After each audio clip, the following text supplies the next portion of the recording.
Definitely. Awesome. All right. Well, let's get started here, everyone. I want to welcome you all for joining us today with our panel, Managing Pain with Cannabis. And we have three awesome panelists today. My name is Nate Jackson. I'll be hosting it. I am I am a current A4C member, one of our founding members, and a former NFL player for the Denver Broncos. With us also from Venice, Florida, is Dr. Barry Gordon. Dr. Barry Gordon has had his finger on the cannabis pulse from the beginning. He's a trailblazer in his field. He's a renegade in his field, a compassionate and enthusiastic proponent of medical cannabis, the chief medical officer of Compassionate Cannabis Clinic in Venice, Florida. Give it up for Dr. Barry Gordon. All right. Thanks, Nate. No problem. Also, I can't wait to tell the story to everybody listening today about how important you were in my entry into medical cannabis. But I'll wait for that for a few minutes. All right, you'll have time to do that, Barry. I'm going to introduce everyone, and then we'll tee you guys up. Also joining us is Joanna Zeiger, also an A4C athlete ambassador.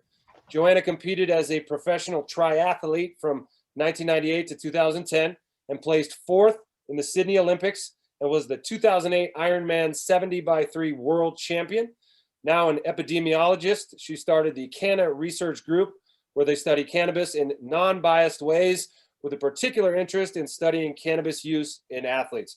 Please, everyone, give it up for Joanna Zeiger. Woo! And last but definitely not least, my good buddy, Riley Cote. Riley, also an A4C co-founder and athlete ambassador. We've known each other for some years now in this cannabis field.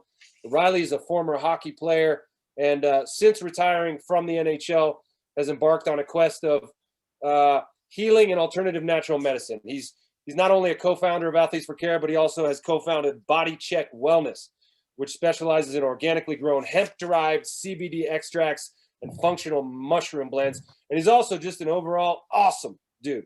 Give it up for my man, Riley Cote. Thanks, Nate. All right. Well, good to see you.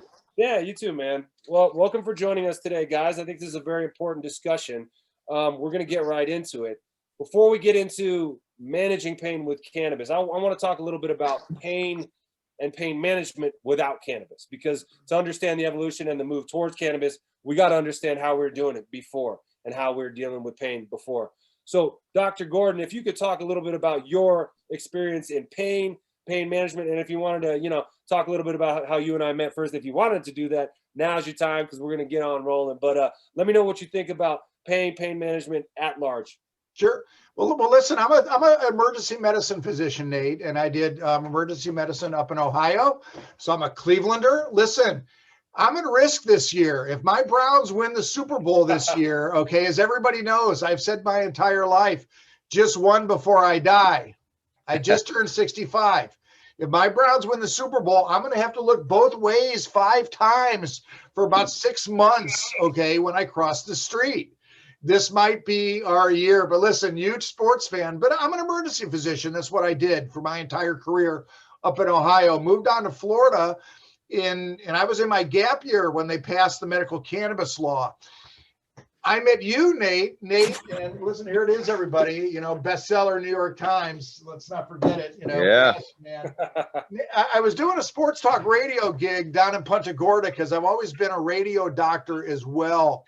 So I was the staff clinician for WTAM radio for 15 years up in Cleveland, the big 50,000 watt, all the ball, I had Browns, Cavs, everything. And I did that for 15 years.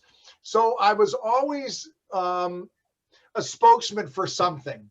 But what I knew was that in my emergency medicine years, I had never seen a cannabis related problem in the entire 35 years that I had been in the ER, right? Nobody gets a tube shoved down their throat over a cannabis overdose because the endocannabinoid system, the CB1 and CB2 receptors, don't support the breathing mechanisms, right? That's the mu receptors in the brainstem. But I also never saw anybody beat up their husband and wife, okay, after smoking a joint together.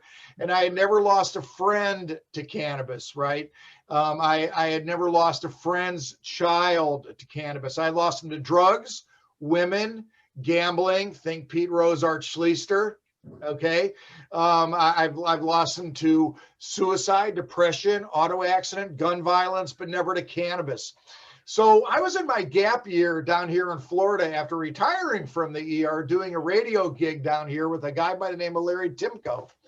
After Nate wrote his book, he was doing his book tour, and I was honored to be able to interview Nate on the radio show, heard about his use of cannabis, how important it was to him. And Nate, you'll remember that was right after the Donald Trump election of 2016. It was in that November slot that we interviewed you. Yeah. And in that election, Florida passed their medical cannabis constitutional amendment. Let me tell you, everybody, if we wouldn't have passed that in 2016 as a constitutional amendment here in Florida, we'd be like every other southern state. We'd be dead in the water. We wouldn't have a program. Our legislature has blocked us at every turn towards advancement. But getting back to the story, Nate and I had the opportunity for about a half hour afterwards to talk about medical cannabis. He inspired me. I did my research. I never heard of the endocannabinoid system. I had used cannabis throughout my entire emergency medicine career. I had to, like all of us, keep it under the table. We had a rule in our ER, guys. You'll love the joke. No one's allowed to buy powdered sugar donuts on the way into their ER shift in the morning, because then you have a trail of white powder from the Dairy Mart, okay, powdered sugar donuts. The charge nurse thinks you're a cocaine guy. She calls the ER director. She calls the ER director and says, you've got a problem in your group. Call all your guys in for a drug test. And then you may have 6 out of your 12 docs test positive for THC, and they're your best damn ER docs. Yeah. If they go to work every day, they're ready to go. When they do a 12-hour shift, they go home and they don't do 3 shots of whiskey to get their sleep before they go back to their next shift. They use cannabis. And everybody knew it. We couldn't talk about it. So you inspired me, Nate, to take what I had seen in my social warrior world of emergency medicine and being under the closet, in the closet cannabis guy. You inspired me to do my research. What everybody needs to understand, doctors don't learn about the endocannabinoid system in med school, and still to this day don't learn anything about cannabinoid medicine in med school. So I had to start from scratch. Since then, I've seen well over 8,000 patients in Florida. I have an active practice of 5,000 patients in Florida. The pain relief and the rest of the removal of the burden of pharma is the most tremendous thing that I ever could have imagined that I would ever see in this practice. I came in as a social warrior, but now I speak to the beauty of cannabis as medicine every day to my patients. Listen, pain management in the conventional health care world is all about needles that long, okay, and a narcotic list that high, right? I was fortunate in the emergency room. My 20 Vicodin script or my 20 Percocet script never went past 20 because I was just an emergency doc, right? So we didn't have to get involved. But when you would see people coming in at age 28, 30, getting 280, 300 Percocets a month from their primary care docs, and now they're out. When I started emergency medicine, there was no monitoring of the various practices. You could go to 3 or 4 different practices and get 3 or 4 different prescriptions. That changed, and now you can monitor it. So it was a wild west for a while out there. But narcotics and big needles, Nate, and non-steroidals as well. The Toradol shots that all you guys got at halftime, okay? So pain management has been controlled by pharma for their purposes to the detriment of patients.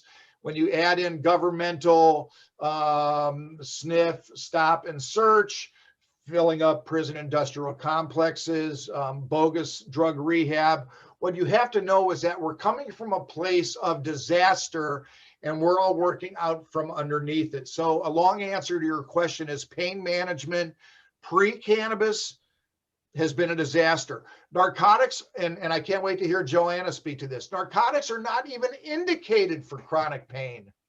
The doctors just don't have anything else to do. And then when you put McKesson and Purdue and all the other big pharmas that have just lied to doctors, lied to populations, El Chapo's in jail, but the big pharma guys should be too. So that's my early rant. I'll be back for more. But believe me when I tell you, cannabis as medicine is almost miraculous to many, many patients. Thank you, doctor. So needles, narcotics, that's kind of what forms the sensibilities of pain management by big pharma. And that's there's an alternative that we're looking for. Joanna, can you tell us a little bit about your experiences with pain and pain management? You're a triathlete, so obviously you dealt with enormous amounts of pain, probably lots of injuries. Talk a little bit about the way you dealt with pain in your career and kind of your transformation into understanding alternative ways of dealing with it. So I kind of came to cannabis in a very circuitous way. When I was an athlete, cannabis was banned in all forms. Things are different now. CBD is legal by the World Anti-Doping, who oversaw our drug testing. And so there was no legality whatsoever. There was no threshold for THC like there is now. And CBD was not, I mean, it was just not legal. So on the one hand, as a professional athlete, I couldn't use cannabis because it wasn't legal. And on the other hand, I was also an epidemiologist studying drug abuse in adolescents and young adults. So and at that time, the gateway theory was very prevalent and is what was being told to everybody. And the gateway theory is that if you use cannabis, it can lead to harder drug use, that it's basically going to lead you down the path to heroin and meth and other things that are more dangerous than cannabis. And that's been disproven since then, yet you'll still read articles about the gateway theory. So for me, there was a double stigma. One as a researcher, the other as an athlete. Yes, I had a lot of injuries as an athlete. I had a lot of pain. I did what most people did. I just used ibuprofen and suffered through it. I have a pretty high tolerance for pain. So I would just be like, all right, well, I'm in pain. I'm just gonna train through it. Or if I couldn't train through it, then I would just wait till that particular injury healed. What were some of the common injuries that you suffered as a triathlete? Oh my gosh, the list is long. I had a sacroiliac joint injury. I tore my hamstring. I had some random foot injury that we never could figure out what it was. What else? Shoulder. I'm trying to think what body part was it. I've crashed my bike many times. I've had a few concussions. You know, you name it, I've had it. But the defining moment of my life and what got me into cannabis was a career-ending injury in 2009. So this was a year after I won the World Championships. I won in 2008, and I went back to defend my title. And during the bike portion of the ride, I was reaching for a water bottle. The person did not let go of the water bottle, flipped over the handlebars of my bike, broke my collarbone. And I did permanent damage to my rib cage, both structural damage and nerve damage. Nerves don't like to be stretched beyond a certain point. And because I broke so many ribs and tore intercostal muscle off the bone, everything to protect the nerves was gone. The scaffolding was just basically broken. And so I kind of twisted as I fell, and I stretched all of my intercostal nerves. Those are the ones that go between the ribs. And so I have a condition called intercostal neuralgia, and it's very painful. It's not just a pain condition. You end up with muscle spasms and nausea and inability to eat. It's a whole constellation of horrible things. And there's a lot of pain involved. I've had 9 surgeries on my chest wall to try and correct these issues, none of which really have worked, except for the fact that they had to take out ribs that were still broken and never healed. And they were just giving me narcotics like crazy. I mean, one doctor prescribed me 90 pills, and I'm like, well, clearly this guy never wants to see me again. And my husband kept pushing me toward cannabis, and I just wasn't mentally ready for it. I couldn't wrap my head around it. So Joanna, were you taking all the pills that they were giving you, and how was that? No, I was very judicious about it because I had this very strong fear of addiction. And so I would have to wait until I was basically crying from pain to take something. And they also wanted to give me things like gabapentin and Lyrica and, you know, all these other drugs that have horrible side effects. I did try it. Off-label, of course. Off-label. Not right. And I did try it, and it made me hallucinate. I've never hallucinated from cannabis. And it was the only time I've ever hallucinated. I saw teddy bears flying through the air. It was very strange. I didn't like it at all. So when cannabis became legal here recreationally, it lifted one burden, and that was getting a prescription, even though I had a medical reason. And so I went to the dispensary to get my cannabis. And even though they didn't really give me good guidance on how to use it, and I got much too high, I slept for the first time in a really, really long time. And that was incredibly encouraging. And so as a researcher, I was able to look beyond the fact that I was too high, and I focused more on the fact that I was able to sleep. And I just realized, well, I took too much, and eventually it wore off. Nothing bad happened. I didn't like the way it felt, but there were, nothing, it wasn't like an overdose that required a hospital visit. It just wore off eventually. So I did some homework, and I started looking at the literature. I talked to people in the industry, and I just realized that there was so little research that was happening, and particularly epidemiological studies. So we don't even know, how people are using cannabis from various populations, whether it's an athlete or somebody with multiple sclerosis or somebody with inflammatory bowel disease. These are conditions for which people use cannabis, but we just don't know how much they're taking and how much relief are they getting. And so I decided as an epidemiologist that I could be the one to at least initiate some of these studies. So I created my foundation. We're a nonprofit, and we're studying cannabis in an unbiased way, because even though cannabis has a lot of wonderful properties, it also does have some adverse effects, and people can land in the emergency room with hyperemesis syndrome, which is vomiting from cannabis, or they could get psychosis. And certainly we don't want adolescents using it because it can potentially impact the growing brain. So there are certain groups we don't want using cannabis, and there are adverse effects that we can't ignore. And I should also say that, even though I take cannabis and I microdose it and I use it on a daily basis, I wish I could say that it means that I never need a narcotic. I still need them. I have also another disease that causes a lot of pain. And so I still do need to use narcotics here and there. But when you take into account the amount of pain I have and the amount of narcotics I take, it's very minimal, because cannabis is doing the heavy lifting and everything else is just sort of supplementary. Yeah, Nate, if I could, that's a great point. In my practice, I am never an either or type of clinician. Okay. My patients come in and they're on certain medications. The goal is always to take, let's put it this way. The goal is always to feel better. That's a win. Okay. If my patients come in on certain medicines and I get them feeling better with the addition of cannabis, I'm a happy guy. Patient's happy too. The true win-win is feeling better on less. Here's the point. The patients do that because of their motivation, not mine. My feeling is, if I would say to a gal like Joanna, listen, I'm going to put you in with the medical cannabis program, and I'm going to get my best Jewish grandfather, finger out here. You better be taking half of that other medicine next time. Right. That puts a layer of anxiety on patients that's completely inappropriate.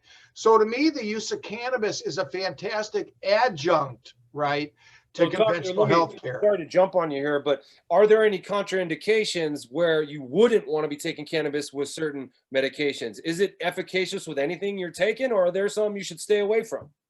The greatest thing in the world about cannabis, and once again, this is emergency medicine, Dr. Me talking, there's really only one significant drug-drug interaction with cannabis that every single cannabis doctor should know about and should always screen for, and that's Coumadin, warfarin. You're going to have, that's a blood thinner. You're going to have a reaction in the liver with higher CBD, believe it or not as much of a THC problem, but you can have an elevation of your INR or your bleeding, right? So you got to maybe reduce your Coumadin. Short of that, the beauty is that cannabis, if anything, enhances the narcotic action at the mu receptor. There's some cross reactivity, but never to danger. That's the key. You don't add on to that respiratory suppression. And I agree with Joanna. We don't want anybody psychotic. We don't want anybody dizzy, weak, nauseated. We absolutely counsel our 25 and under patients about brain development. But you have to understand, we have parents bringing in teenagers now because they don't want them on the Ritalin, the Adderall, and the Vyvanse for ADHD, right? Yeah. So the point is, we work with those parents and instruct those teenage and younger under 25 patients about the appropriate, safe use of cannabis. Right. People are going to use cannabis anyway, right? That's been proven through the eons of society. So my philosophy is 1981 doctor, as 2021 doctor, my obligation is not be in 1981 doctor when I started my training, but to use my 40 years of knowledge and experience to know what society needs out of me today.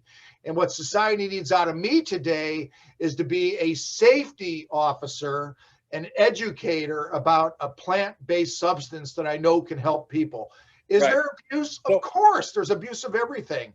But cannabis, when safely and educationally introduced, absolutely can be utilized with just about every other substance, Nate. That's the beauty of it. So cannabis allows you to take less of those deadly medications that you might be addicted to, or less of those medications that might be problematic. I had the same experience myself. So I discovered cannabis in high school recreationally, right?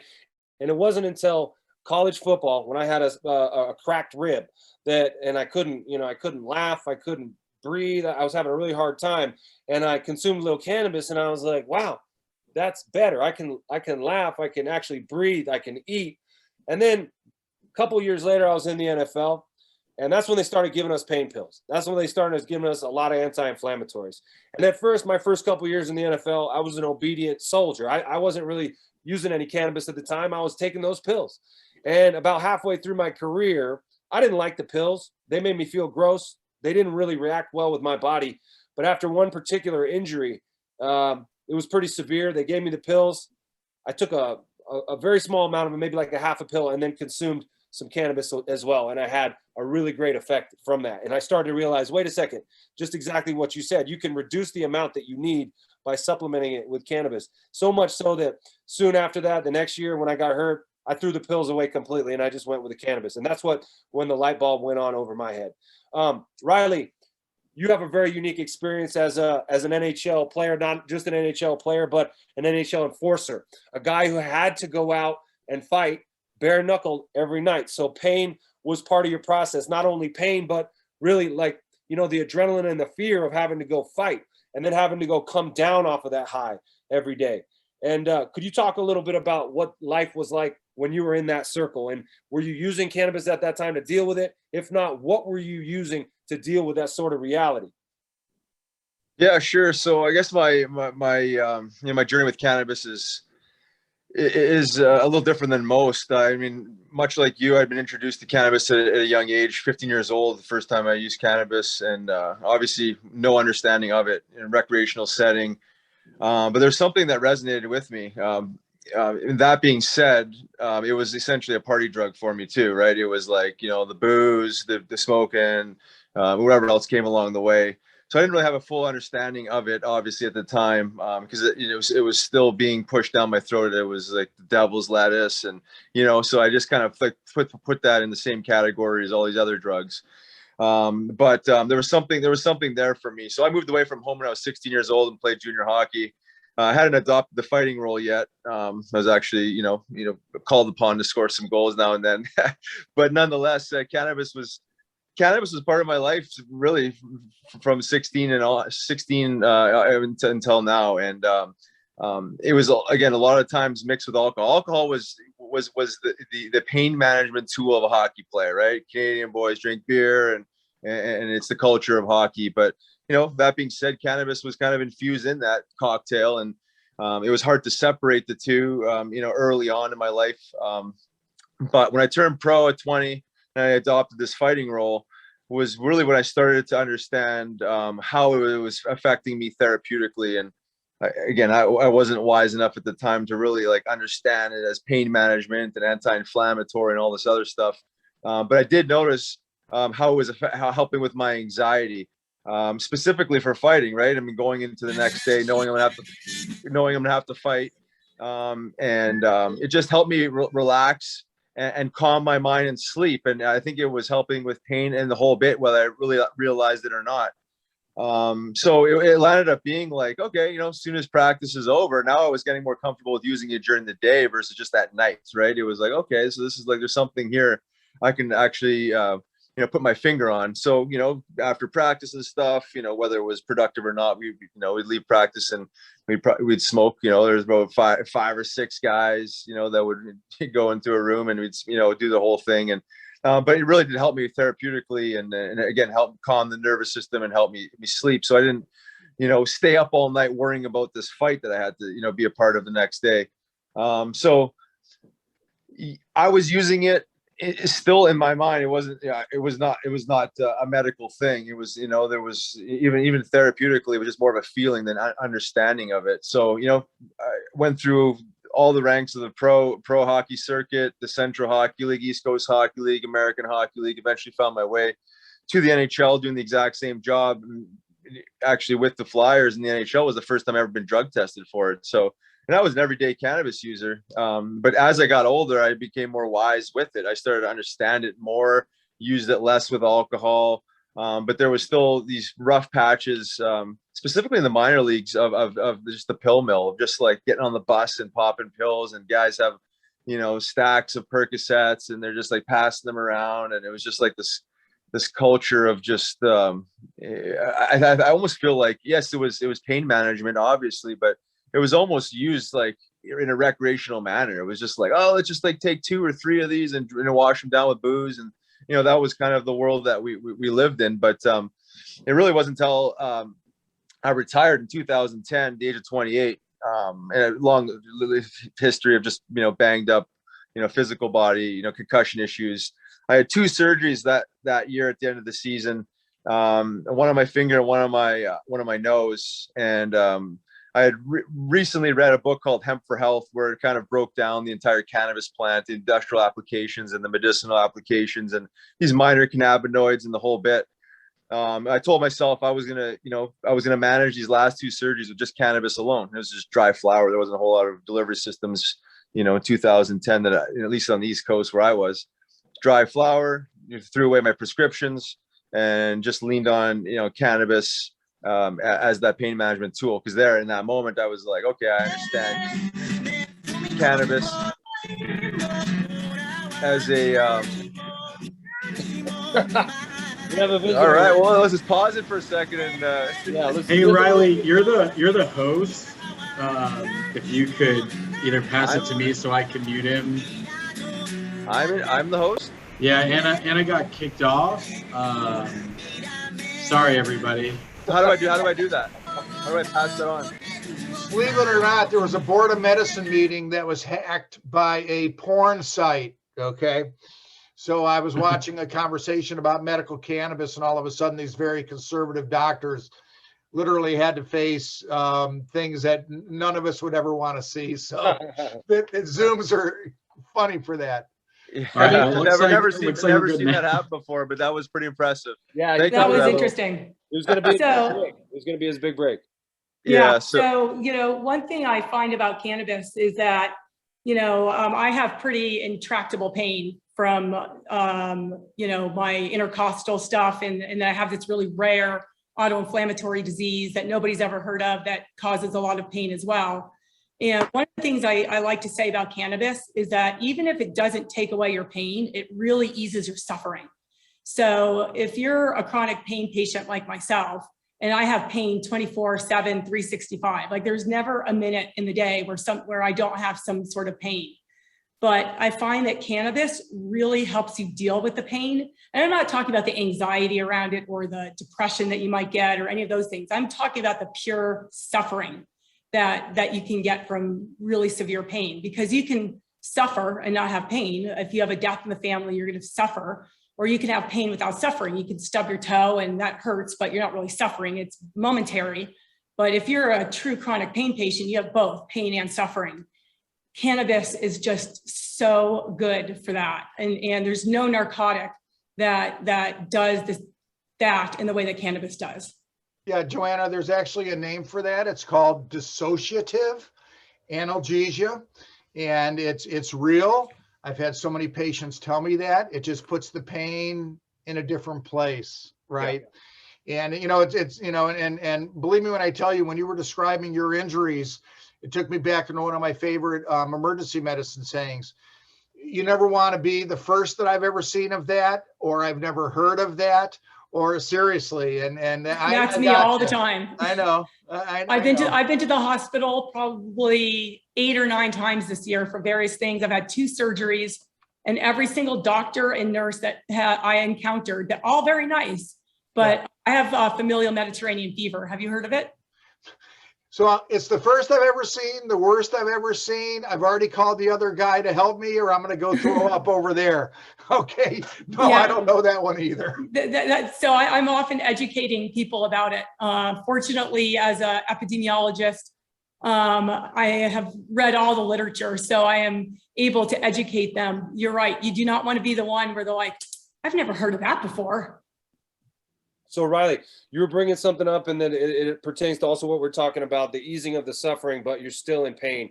And that's you were talking about how you would smoke with 5 or 6 buddies after practice, and you guys were having fun, right? Together, you were experiencing this thing that cannabis does. It brings people together. It's enjoyable. You connect with the people you're with, but it's also having a medical effect at the same time. And I think people who are apprehensive of cannabis as a medicine point to that and say, how can this thing that's fun also be a medicine? So how do you guys explain that, especially you, doctor, that this thing can be recreational, and there are a lot of people using this thing recreational, but it also is supplying a medical benefit? Are there any other drugs that you can think of that do that? And is that maybe the reason why there's some pushback for cannabis as a medicine?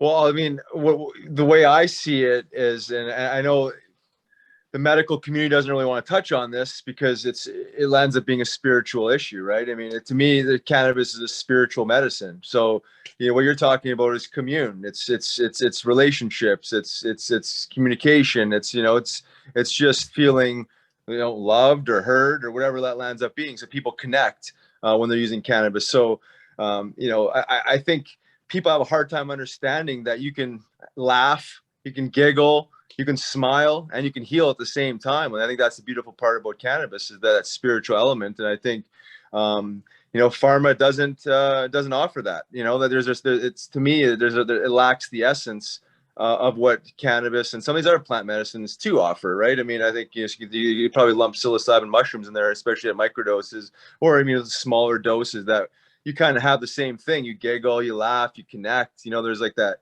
There's that element of oneness, if you will, and then on top of that, then you can throw it into just different medical buckets. Oh, it's helping with my pain. Oh, it's really calming my nervous system. It's helping with anxiety. Oh, I've got the munchies now. I'm gonna fuel up and eat some nutrient-rich foods. And I'm gonna hydrate because it's making me parched and whatever else. And then the next thing you know, I'm fatigued. It's time to go to bed before midnight and get some proper rest. So there's all these things associated with recovery and regeneration. But we can't ignore, especially when we're talking about a flowered shared experience, if you want to call it ceremonial or not, but there's something special about that experience that is no doubt spiritual. We're talking about this in the medical context, I know. So you're saying hold on, doctor. So you're saying there's sort of a chain reaction of wellness that happens when you consume cannabis that gets you in tune with all these other kind of elements of your health and your body, that ends up with you making correct and proper decisions about your own health. 100%. It's awareness, right? Cannabis to me is a conscious forming, awareness forming substance. It brings awareness. It gets getting out of the thinking mind a little bit into the feeling body, into the heart, right? It's like, okay, I can feel this, I can make sense of this without having to tap into the intellect and having to absolutely know for sure every scientific piece of this before I consume it, right? It's a feeling. And I think that's the beautiful thing. I think that's how people really get reeled into this world, is like, wow, I don't know any of the scientific literature about this, but it's making me feel good. And that's really what they're basing their whole entire experience off of, is how they're feeling. And not just in how it's removing the pain, how it's putting a smile on their face, and how they're sleeping better, all these things we're talking about. That's part of the healing package, right? That's regeneration and recovery in a nutshell. managing inflammation, managing anxiety, promoting the proper sleep, and waking up and feeling good. But we can do that with a smile on our face. Yeah. So we don't know why it works all the time. We just know that it does, right? And we got to trust how we feel, especially as athletes. We're in this unique position of being very, very in touch with our bodies. Like, our performance is based on listening to the pain, listening to your body, listening to what works, resting, stretching, recovery, and all that stuff. Doctor, you were putting your finger up. You got something to add? Well, I was, because, Nate, your question was about the communal nature of cannabis, and I have this in one of my lectures. Cannabis was one of the substances, when you go back to the kings and the fiefdoms and this and that, cannabis was one of the substances that was banned because it allowed people to gather and use it. Alcohol as well, tobacco as well. So if you look at the formation of societies, there were substances that were recognized as those that would make people gather and talk and think and debate, and maybe think that maybe the king is not treating the serfs so well, right? If you go all the way back to the ancients. So there's something to that.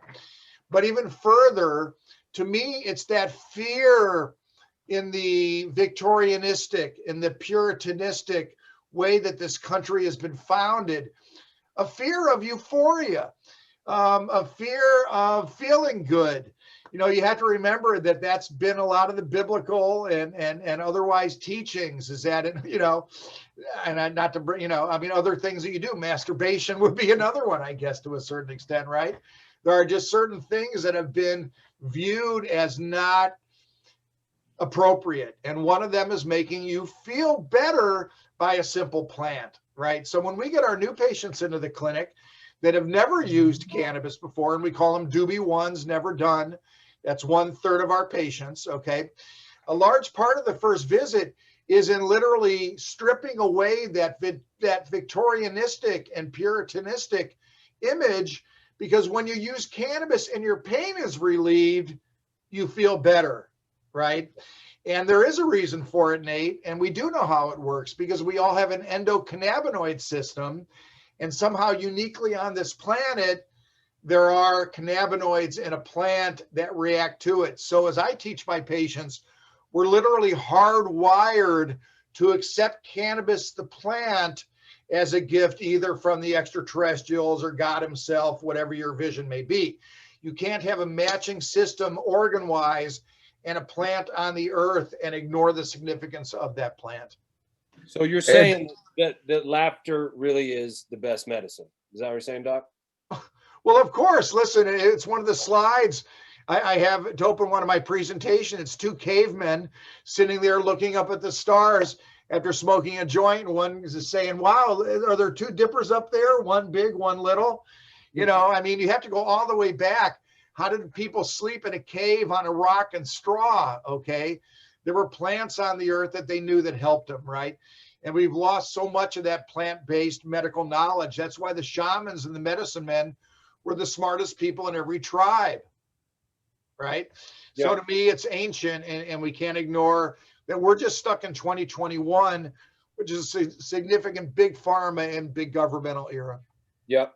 Riley, did you want to say something? Joanna, I'm going to get to you next with a question, but Riley, you look like you're... Yeah, I mean, I think, building off what you're saying there, to me, this is like, part of the misinformation camp of 9 years of prohibition, where, we've almost lost touch of our intuition, right? I mean, naturally, humans are very intuitive to almost know, right? It's going on this basis of just knowing, based on a gut feeling, you know what I mean? But we've removed that intuition because, fear, right? I mean, fear porn. And it's like, okay, this is bad for you. This is devil's lettuce. You're going to lock you up. And this is this and this and that. So you've essentially handcuffs people's intuition, not just for cannabis, but for other natural remedies as well.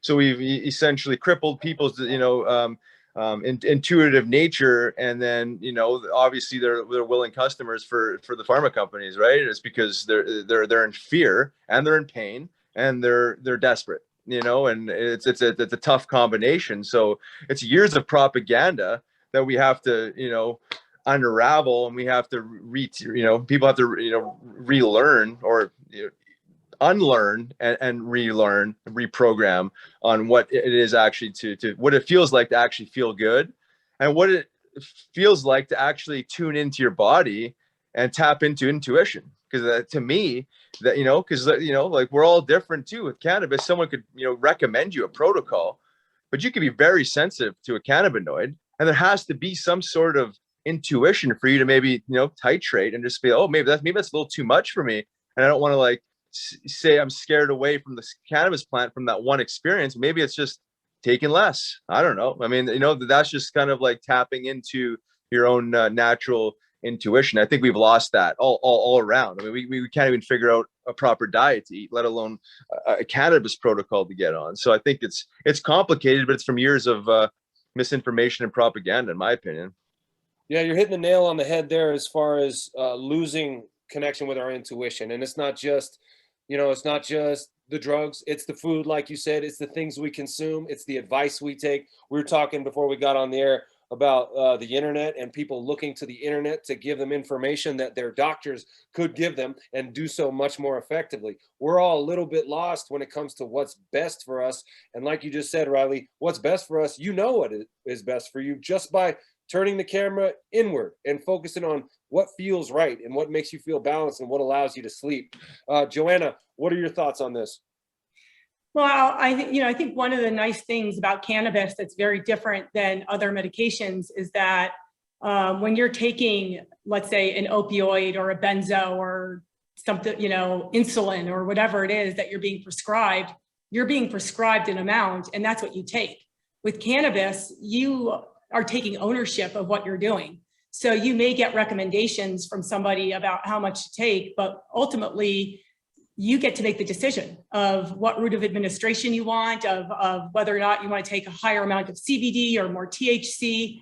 And so for patients like myself who are going to lots of doctor's appointments and being prescribed lots of medications for to keep, you know, diseases in check, it's nice to have that agency over yourself to do what you want when you want it, and that you don't have to call them for another prescription, that you can just go to the dispensary and get what you know that you need. And that if you need a little extra on a given day because you have more pain, or you need a little extra at night because you can't sleep, you can do it. And you don't have to call anybody and ask them. That it's totally up to you and your experience and you know, what you've done in the past, which is why I always tell people, write things down, because it's very difficult to remember in a month from now what you did last month. And maybe last month you had a great month because things really worked. So it's really good to keep track. There are apps that you can download on your phone, or you could create your own spreadsheet. But I always say to people who are initiating a cannabis program, define why you're using it. You know, what are you using it for? Are you using it for anxiety, for sleep, for pain, for whatever?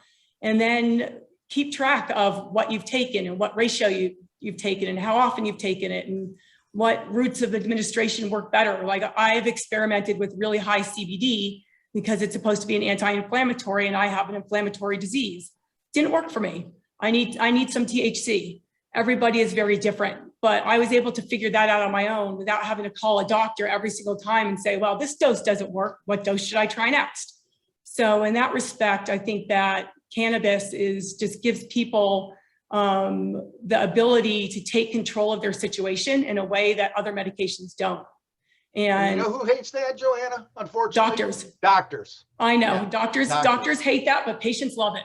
I know. Listen, here's the point about it, and it's the big point that you make, and I want to reinforce it. What makes medical cannabis? It's labeling, okay? It's testing, it's consistency. When you say, okay, that you want to know what works for you and to keep a journal, I couldn't agree more, because it's the terpene profiles, right, of your cannabis. It's your THC and your CBD ratios, right? So how, like, I don't want to interrupt you, Doctor. It's all good. It's all good. But the labeling and the testing is the key. How do you assume that the layman, the patient, is going to figure out how to monitor terpene and THC? Like, that's a complicated endeavor to ask a patient to go through. We don't ask them to do that with other medications. So how do you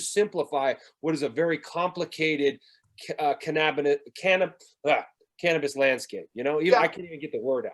Yeah, well, it depends what state you're in, Nate, and everybody knows that. I mean, if you're in a legal adult use state and you can go into a dispensary or, excuse me, any facility like Joanna and kind of figure it out yourself, that's one way to do it. In the medical states, there's a medical doctor that's involved who should be able to assist and advise. In a lot of states, pharmacists are running the medical cannabis program. I know in New York, a pharmacist hands it out, Maryland, Minnesota as well. So the point is, it's the labeling that allows you to see what works best for you. That's why doctors in general, conventional healthcare has trouble with cannabis, because big pharma can't test, or excuse me, can't do the research that they want. They want to isolate each cannabinoid and test them individually. We know that it's the entourage effect of all the cannabinoids that makes a difference, right? That's what I talk to doctors about that don't know anything about what I do. I say, if you've only heard of THC, and that's the only cannabinoid that you've heard of, and maybe a little bit of CBD, but you don't know CBC, CBG, CBN, THCV, all the others, then I say, you don't know cannabis. And I also say, if you think that the smoking of a joint is the only way to administer cannabis, then you're stuck in the 60s and 70s and you're doing a disservice to your patients.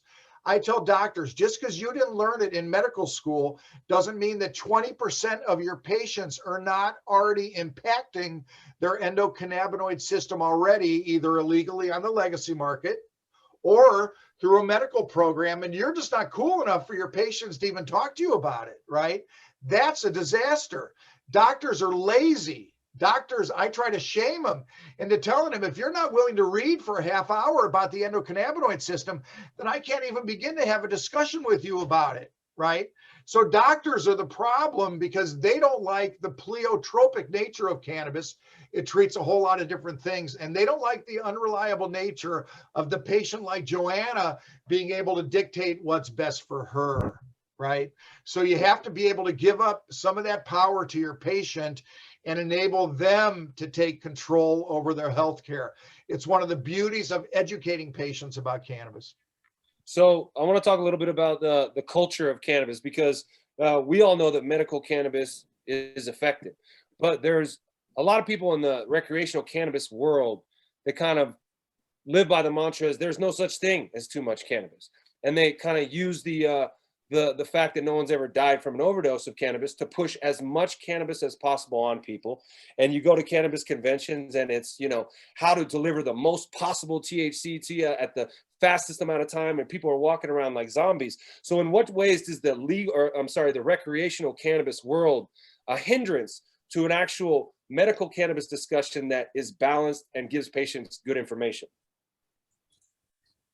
I'll hop on this one. I mean, you know, having been a cannabis user since I was 15 years old and understanding the culture of cannabis, and you know, I was once a believer you could, you know, smoke weed all day, every day, and, you know, it's not going to affect performance. And, you know, even though you can argue that, oh, there's never been a cannabis death. And I was naive to think that that was truthful, especially having seen these last maybe 5, maybe 10 years of, you know, how the cannabis space has evolved, especially with the, you know, the absolute destruction of these dabs and, you know, all these highly concentrated, and there's nothing wrong with them if they're used, you know, say properly, but they're abused. And, you know, obviously we look around the Western culture here and everything is abused, right? There's no respect for anything, plant medicine, alcohol, food. I mean, you go down the list. Tide Pods. Yeah, right. Yeah, exactly. Everything doesn't matter.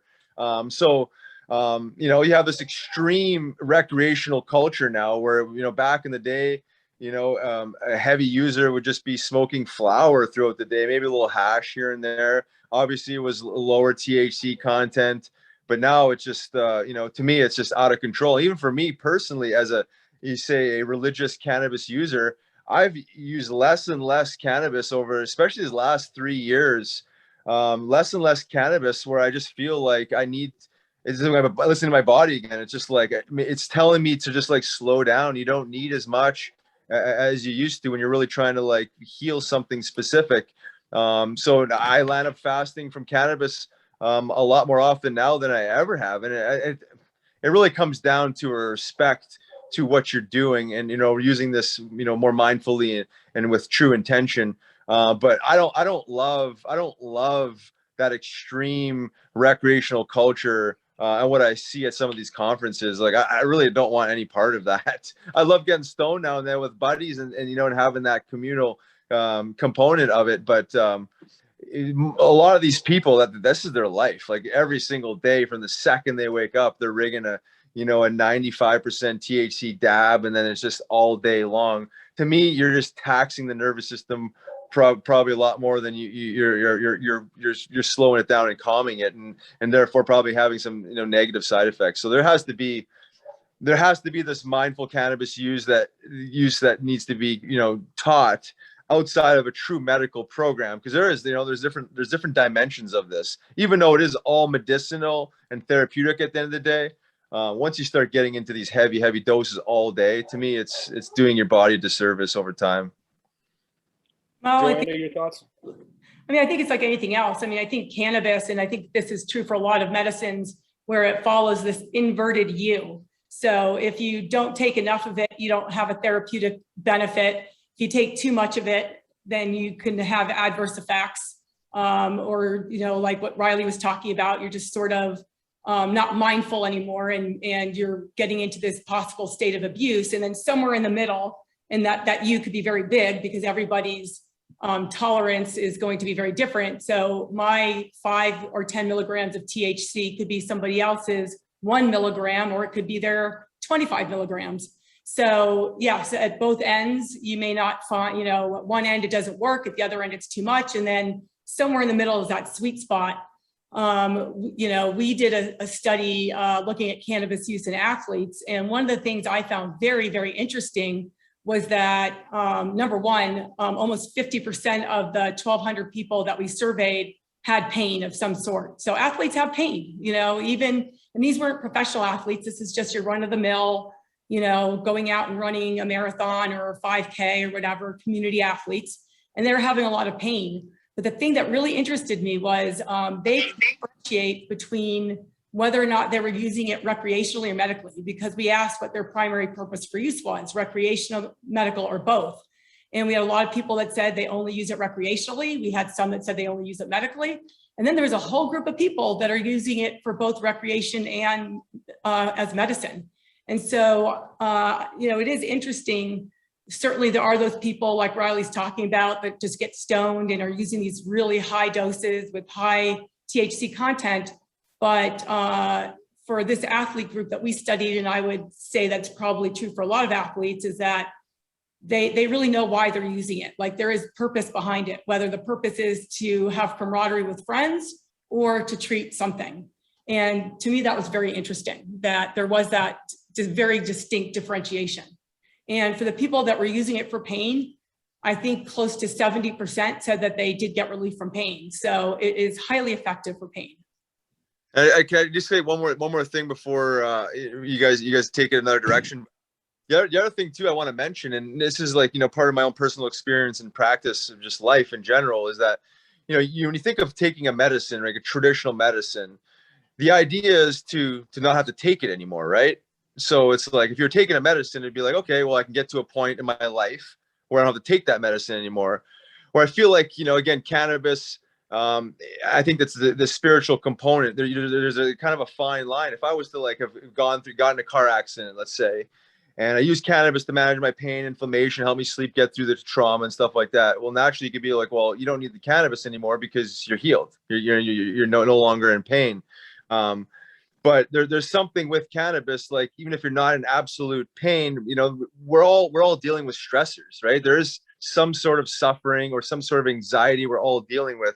So that calming nature is really, I think, what people end up gravitating towards. And what I do want to say is around specific health conditions that could be prevented through lifestyle changes. For example, maybe losing some pounds that maybe, is putting some extra inflammation on your lower back, or some knee pain or something that you're carrying around, that you're actually using cannabis to manage that pain. Well, if you never actually make any lifestyle changes, like cannabis is a holistic integrative medicine, right? I mean, it needs to be integrated with some other things as well: nutrition, mindful movement, some meditation.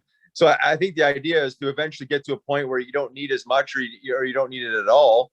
I just think there's a lot of people that are just substituting their pharmaceuticals with cannabis, and they're not making any significant life changes, and therefore they're never actually really finding that next dimension of healing, because they're just kind of, you know, spinning their tires, and it's working, and they're managing the pain, they're managing the daily grind, but they're never really kind of taking that next step, getting over the hump, and really trying and finding that next level healing, which I would think that would be the ultimate goal when you're talking about legitimate healing.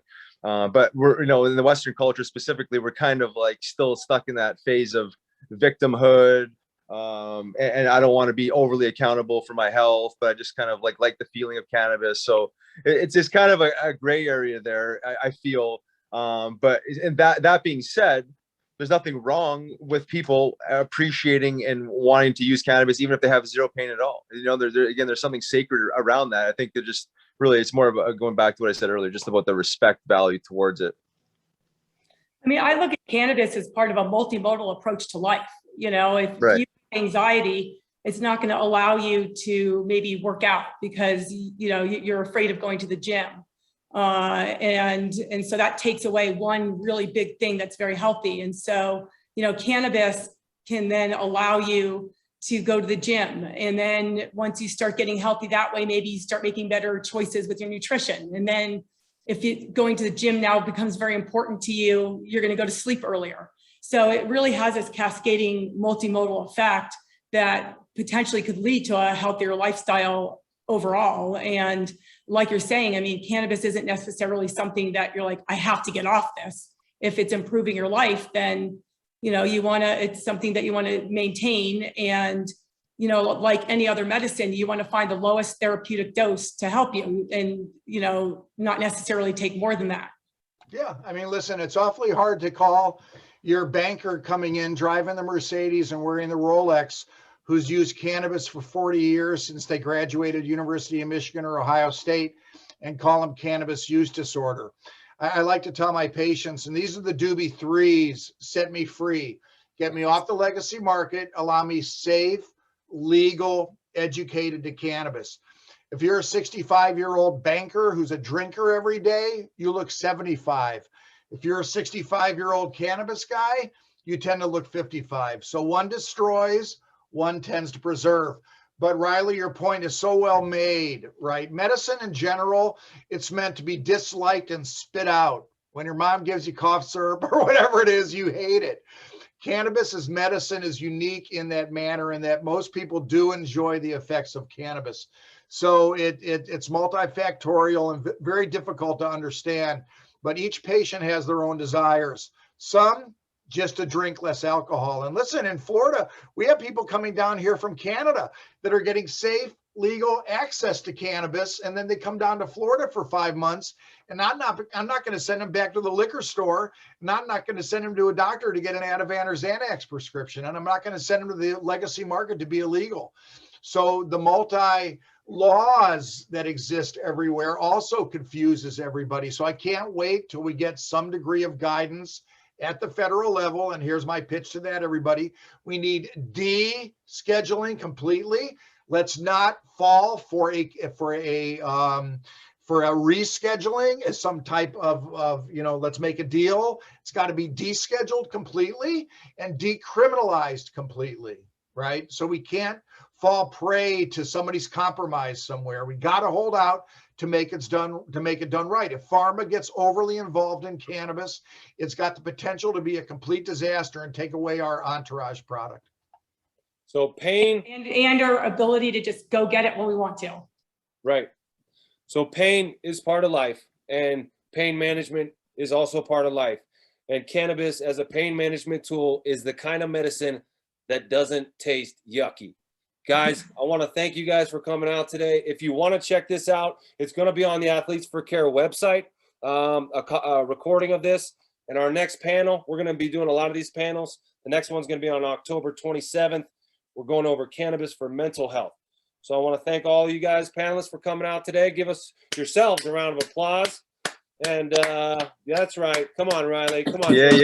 I'm holding my phone here, but yeah. All right.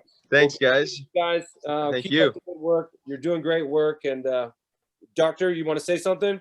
I do, Nate. I want to give a shout out to Trulieve, who was the sponsor of the evening, of course. Yeah, of course. Unbelievable partner for me down here in Florida. Renee Legere, I see, is on the call, one of my earliest and dearest of friends in Trulieve. And also, of course, I want to thank Athletes for Care for everything that they do. Over my shoulder is my Athletes for Care bag. Jeffrey Dralek, who's down here in Florida, doing a fantastic job. And I'm ready, willing, and able to come back anytime you guys will have me. But thank you so much. It was an honor to be here with you tonight. Yep. Thank you to Trulieve, and thanks, Renee, and thank you, Joanna. Thank you, Riley. Yeah. Thank you, Dr. Barry Gordon, and everyone who joined us. All right. Well, Thanks, thanks for the opportunity, and always good to see you guys. See you guys next time. Likewise. Thanks, All right. everyone.